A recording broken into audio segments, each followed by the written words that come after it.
Hey guys, so of course, welcome to the Real Estate Nerds podcast. I'm live on location here at the FinCon 2018. So welcome everybody to what we got going on out here. I'm with my good friend Lucas. He works with Cozy and is a longtime real estate investor himself. Done a bunch of properties. Going to share with us a couple of stories today of some deals that went bad and then turned out to be good because he stuck with it and hacked out a way to be able to turn it all around. Which is congratulations to the world of real estate. If you stick with it, almost always time and enough effort is going to be able to turn a bad investment into a good one, unlike stock markets and other stuff, right? So, Lucas, thanks for coming on the show, bro. Thanks for having me. Cool to be here with you today. Yeah, I'm excited. We're going to go into a couple of stories here today on it, but just for everybody that's tuning into it, what do they need to know about you to be able to get a background of where you're coming from into these stories? Yeah, so I am primarily a buy and hold investor. I invest mostly in single family homes and some individual condos. And I like to keep them and hold them as long as I can, and hopefully, give them to my kids. But I actually got started in real estate not because I wanted to be a real estate investor, but really because I liked this girl, and I thought she was awesome. Cute. Yeah. And I totally happened to ask her one day. I said, "Hey, what did you do last week? How have you been?" And she's like, "Oh, it's great. I closed on a house." And at the time, she was 23, and I just thought that was the craziest thing in the world. And I thought, man, she's super smart and super pretty, and I just want to get to know her better. So I did the next logical thing, and I just bought a house in her neighborhood to impress her. That's awesome. And I was like, I'm going to do what she's doing. And she essentially bought a house and house hacked it and lived there with roommates that she found on Craigslist. And I thought I could do that. Why not? Yeah. So that was my actual first investment property. And I did buy with my heart instead of buying, with the numbers. And so I bought a house that was big enough that I could go find a bunch of roommates and just hack the rooms, and they would pay my mortgage. And it worked fantastic. But as a whole, it didn't even come close to the 1% rule for rent versus purchase price. And I, to this day... Just for a second, just for anybody tuning in. So 1% rule means... So if you bought a house that was $200,000, you should be able to get $2,000 in rent every single month in order to at least cover your costs and then make a little bit of money. It's hard to find those in major metro areas. You typically have to go outside the city. And this was right downtown Capitol Hill, DC, and just wasn't going to happen, right? There wasn't a house in that neighborhood for that, but the real market was great. So you weren't really chasing the 1% rule. No. You're chasing something else. No, I was chasing the girl. And what's going on. So which is totally understandable. I get it. I've been there. I know what's going on with that whole deal. So that's awesome. So you ended up buying the house. I did. I lived there. Lived there rent free. Basically, I lived in my own house, and my tenants paid my mortgage and then some. And it was great for 3 or 4 years until I realized this is kind of a cool thing. Maybe I can take the equity out of this house and go buy another one. And then I did that, bought a condo, and then that girl that I was trying to impress, we got married. Nice. So it actually did work. My master plan to entice her worked, and so she was impressed. We ended up getting married. This is by far the first time that I've ever heard of somebody. Yeah. And I got into real estate investing. For a girl. Yeah, for a girl. And then I married her. And then it worked. It was phenomenal to go with it. This girl must be incredible. I think so. To be of course, you married her and everything, right? We've been married for 10 years and have a 6-year-old daughter. That's phenomenal. And all thanks to real estate investing. Thanks to real estate investing. Yep. I don't think there's any other way I could have impressed her more, to be honest. That's a pretty big move. Yeah. Because you're honestly talking about a girl that's there and be like, you ready to nest? Because I'm ready to nest. I will buy another house. I know you have some houses. I have some. That's right. We're gonna make it. Yep. We're gonna make this work and do it. Yeah. That's awesome, man. And that was part of my problem is I bought a house based. Location's good, but I really wanted it to be in her neighborhood, just to be close to her. Yeah. And I know that sounds totally stalkerish, but if real estate impresses her, then it did. But what I was going to say is that this property that I have, and I still have to this day, is actually not that great of an investment from the normal standard. So the only way I'm actually able to cover the mortgage and then make a really good profit is if I hack it as a group house. And so I don't rent out individual rooms anymore, but I do look for tenants who want to live in community, and they have groups of 5 or 6, and then they'll rent the whole house out as a whole, and then they don't mind, paying $600 or $700 for a bedroom, their bedroom, even though they're all on one lease, and then they share the common areas. And so doing that, I can actually on this property, I can actually get over $5,000 a month from this property in rent.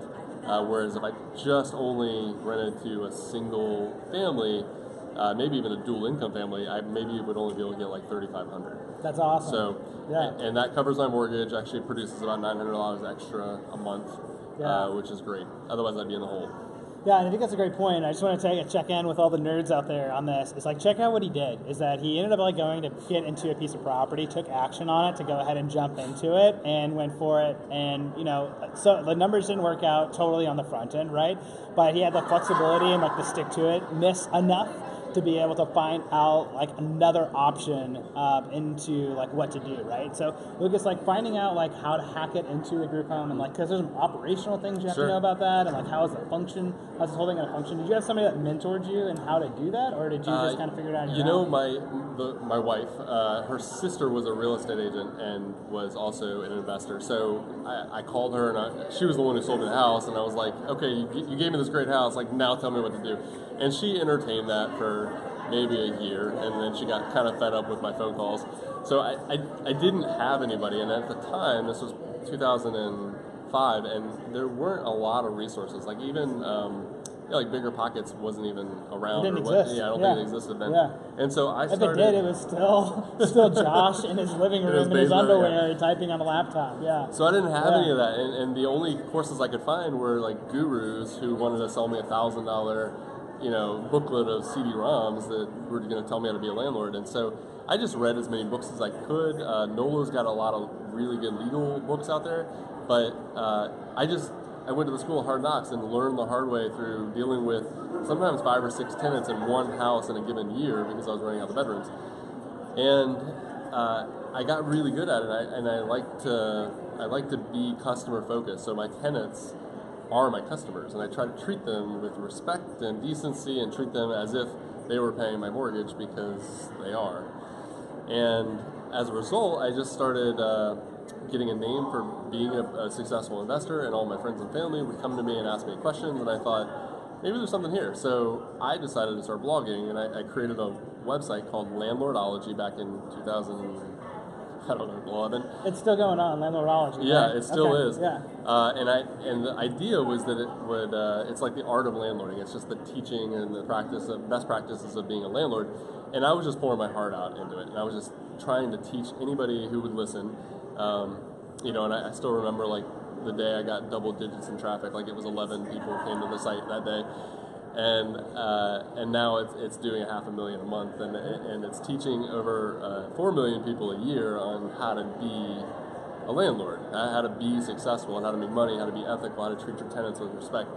And that website, shortly after I started it, did get acquired by a company called Cozy, and I continued to manage it and work with Cozy to develop their product, which is landlord software. So between the two, Landlordology and Cozy, we can teach you how to be a landlord, and then we can give you the tools to do it for free. So you can collect rent online and screen tenants and do all that as a landlord for free. That's awesome. Yeah. So like who's an ideal person for like Landlordology and Cozy? Mm-hmm. Yeah, typically just mom and pop landlords, or people with one or anywhere from less than 20 units, I'd say. But typically, we see people who are just getting started.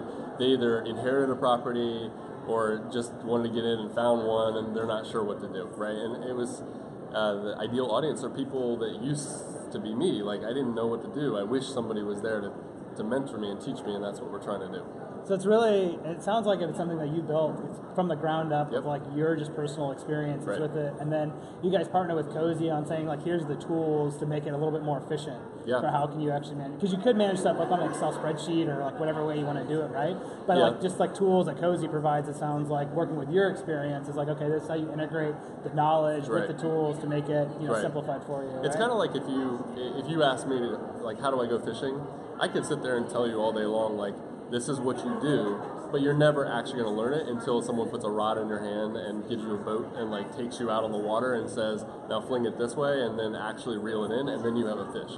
And it's kind of the same thing. Like, we'll teach you how to be a landlord and teach you the best practices for that, but it doesn't matter if you don't have the tools to list your property, to screen your tenants, to actually collect rent online, to track your maintenance and your expenses. So that's what Cozy does. That's cool, because it really sounds like it's one of like a collection of best practices, right, to put it together for you, and that you can't really screw it up because it's just going to walk you through it step by step, right, of what it is. Exactly. Right? Okay. Yeah. That's really neat, man. I mean, I'm sure like your story is really cool. Just because like it's about how did you like hack out a system to make the investment work, right, and then you're like, okay, and here's another tool that you can walk through about how can you landlord well, but like you could still find like there's still like a whole piece of it you're not trying to solve, which is like how do you actually do house hacking, into it. Right. But like all the tools at least like kind of like guide everybody there. Sure. So are you still looking and doing real estate investments right now? Yeah. Okay, cool. I just bought a place in Colorado.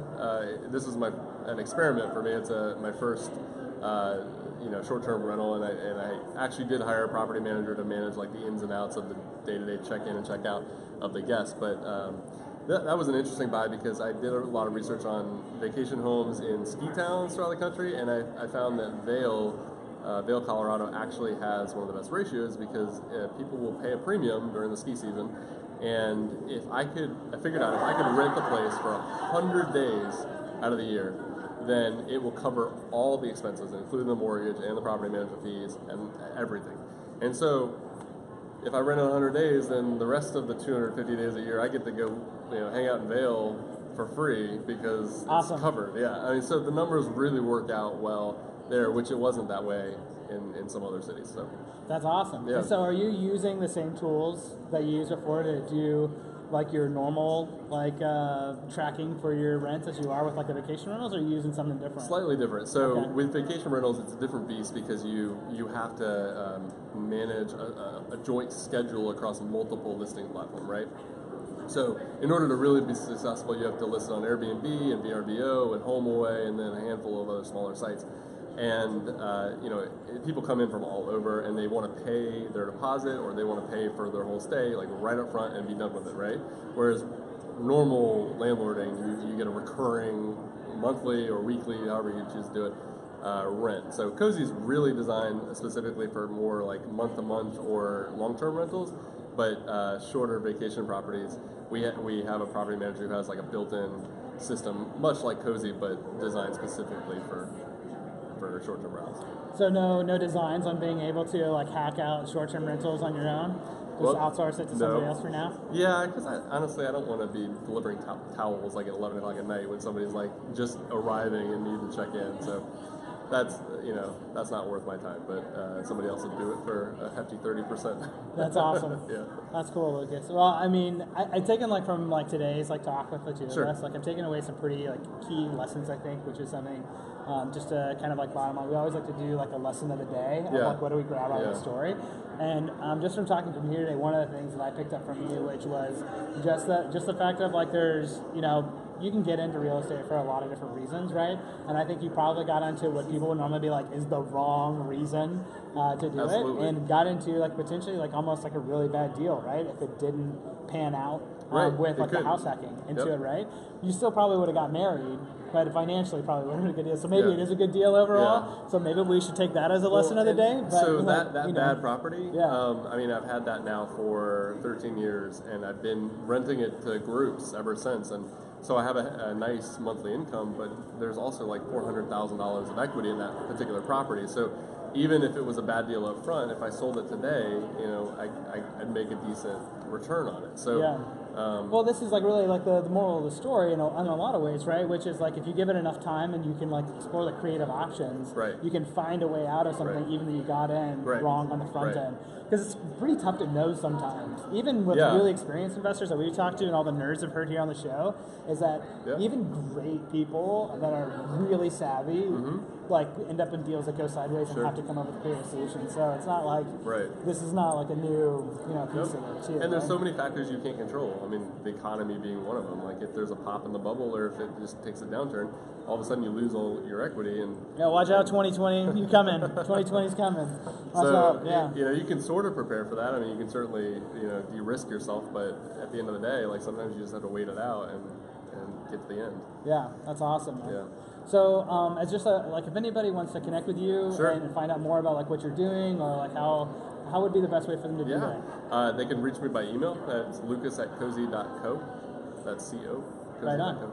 Yeah, Lucas at cozy.co, everybody. Reach out, find out what Lucas is doing. I think he's hacking out some more like secret stuff that he's not sharing with you guys here today.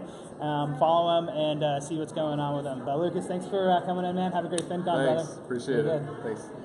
Guys, this is Scott Royal Smith, of course, the Real Estate Nerds podcast. Thanks so much for joining in with us here today, guys. This is FinCon 2018. I'm going to be shooting some more videos with some other high-class people that are out here sharing some really awesome content. So look forward to connecting with everybody here soon. Thanks, guys.